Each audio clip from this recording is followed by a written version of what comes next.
शुभदायिनी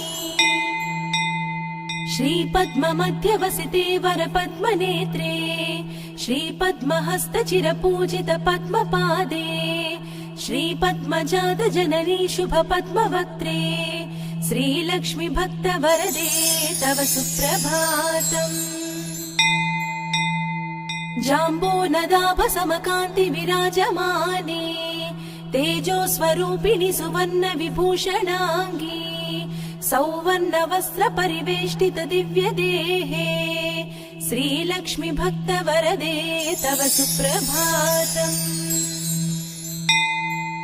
सर्वार्थ सिद्धिप्रद विष्णु मनोनुकूले सम्प्रार्थिताखिल जनावन दिव्यशीले दारिद्र्य दुःख भयनाशिनि भक्तपाले श्रीलक्ष्मी भक्तवरदे तव सुप्रभातम्।